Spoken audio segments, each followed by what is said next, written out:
আসসালামু আলাইকুম রহমতুল্লাহ। একটা ভাষণ সত্য থেকে যোজন যোজন দূরে। মিথ্যাও বলা যাবে না। মিথ্যা বললে বলবে আমাকে মিথ্যুক বলেছে। বলতে হয় সম্মানের সাথে, বলতে হয় অসত্য। অসত্যর ঝনঝনানি। পাশাপাশি ডক্টর মোহাম্মদ ইউনূসের বক্তব্য আমাদের মতো যারা একটু মোটামুটি সচেতন বা সচেতন মহলে আছি তাদেরকে আতঙ্কগ্রস্ত করে। তিনি বলেছেন যে আমরা এখনও যুদ্ধ অবস্থায় আছি। যখন একটা দেশের প্রধান এই ধরনের কথা বলে তখন তো এমনি আতঙ্কের ভেতরে থাকতে হয়। এই যুদ্ধ অবস্থা, এই যুদ্ধের কথা শুধু আমরা সরকারি মহল থেকেই শুনি, অন্য অন্য কারোর কাছ থেকে কিন্তু শুনি না। এবং তিনি গুজবের কথা বলেছেন। এখন এই গুজব আওয়ামী লীগ তো ছড়ায়, কিন্তু তার চেয়ে বেশি ছড়ায় সরকার এবং সরকার সমর্থিত দলগুলো। আপনারা জানেন যে গণ অভ্যুত্থানের সময় থানা থেকে বা বিভিন্ন স্থান থেকে যে অস্ত্রগুলো লুট হয়েছে সেগুলো উদ্ধারের জন্য এখনও সেই ধরনের কোনো প্রচেষ্টা আমরা লক্ষ্য করিনি। আর এই যুদ্ধের কথা সরকার কেন ক্লিয়ার করে বলে না যে কার সাথে যুদ্ধ, কিভাবে যুদ্ধ, আর যুদ্ধ বা কখনই কার সাথে হয়েছে, এটা কিন্তু আসলেই ভাববার বিষয়। আর তিনি যতদিন যেভাবে বক্তৃতা দেন, জাতির জন্য ভাষণ দেন, এই যুদ্ধ অবস্থার কথা তিনি বলেন, আসলে বিষয়টা দিয়ে কী বোঝাতে চান উনি? ওনার মাহফুজ আলম, আসিফ মাহমুদ, ওনার উপদেষ্টাই তিনজন এবং নিজে এই কথাগুলো বলেন। এবং দুর্ভাগ্য হলো সত্য যে দুর্নীতির কথা বলেন, চাঁদাবাজির কথা বলেন, যে আওয়ামী লীগের আমলে দুর্নীতি হয়েছে, চাঁদাবাজি হয়েছে, সেটা অস্বীকার করার কোনো কিছু নেই। কারণ এগুলো পতিত সরকার বা আগের সরকার করেছে, এটা অস্বীকার করার কোনো কিছু নেই। কিন্তু দুর্ভাগ্য হলো সত্য যে আমরা তো দেখছি যে এ সরকারের সমর্থিত লোকজন তারা কিভাবে দুর্নীতি করছে। ইতিমধ্যে আমরা বিভিন্ন উপদেষ্টা তাদের বিরুদ্ধে দুর্নীতির কথা বিভিন্ন সোর্স থেকে প্রমাণসহ দেখতে পেয়েছি।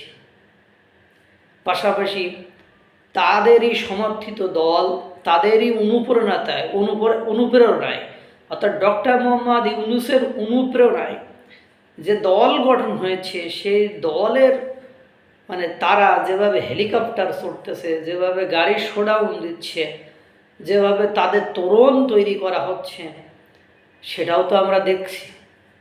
বিভিন্ন নিয়োগে তাদের যে নাম বদলিতে, থানা থেকে ছাড়ানো, হয়রানি করা, চাঁদাবাজি করা, সব কিছু তো মিডিয়াতে আসতেছে, সেগুলো তো আমরা দেখছি। এবং এই যে 7 মাস পার হয়ে 8 মাস চলতেছে, এই 7 মাসে উপদেষ্টা প্যানেলের আজ পর্যন্ত কেউ তাদের সম্পদের হিসাব দিতে পারি নাই। এবং দুর্ভাগ্য হলো সত্য যে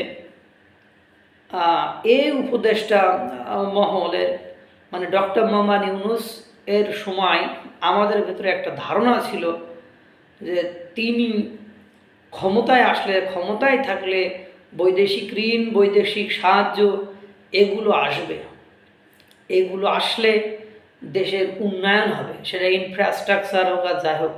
শেখ হাসিনার আমলে শেখ হাসিনা বলতো আমরা অবকাঠামোগত উন্নয়নগুলো দেখেছি, হয়তোবা কিছু কিছু সেক্টরে আমরা দেখি নাই, কিন্তু কিছু কিছু সেক্টর আমাদের দৃশ্যত তিনি 17 বছর দেখিয়ে গিয়েছেন। কিন্তু দুর্ভাগ্য হলো সত্য যে ডক্টর মোহাম্মদ ইউনূসের মতো একজন ব্যক্তি ক্ষমতায় আছে, এই সময় বৈদেশিক ঋণ 68% কমে গিয়েছে, বৈদেশিক সহায়তা 68% কমে গিয়েছে। এবং উনি বললেন বাংলাদেশের অর্থনীতি ঘুরে দাঁড়িয়েছে।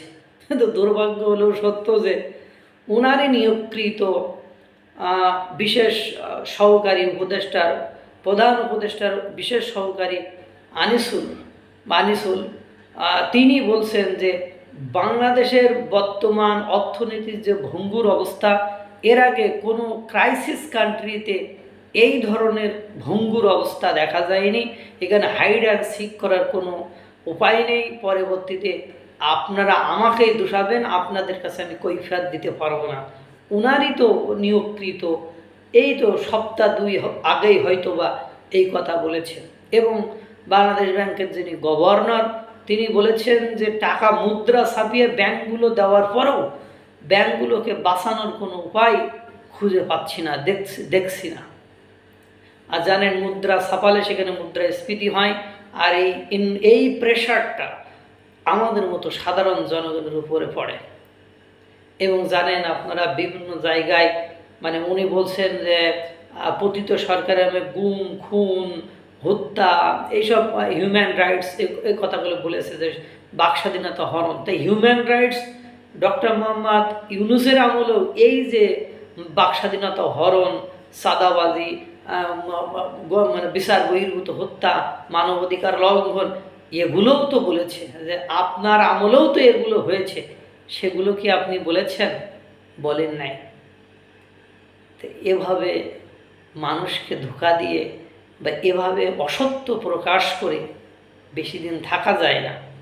আপনার প্রতি সাধারণ জনগণের মোহ ভঙ্গ হয়েছে, এটা হয়তো বা আপনি বোঝেন না। কারণ আপনাকে আপনার আশেপাশে, শেখ হাসিনার আশেপাশে যারা থাকতো, তারা সব সময় সব পজিটিভ বলতো। দেশের 18 কোটি মানুষের সমর্থন শেখ হাসিনার উপরে আছে, এরকমই ভাবমূর্তি দেখাতো। আপনার অবস্থাও ঠিক ওই রকমই হয়েছে। আপনার উপর সাধারণ মানুষের আর কোনো ধরনের আগ্রহ নেই, এটা আপনি বুঝতেছেন না। আল্লাহ তাআলা সকলকে ভালো রাখুক, সুস্থ রাখুক। আসসালামু আলাইকুম ওয়া রাহমাতুল্লাহ।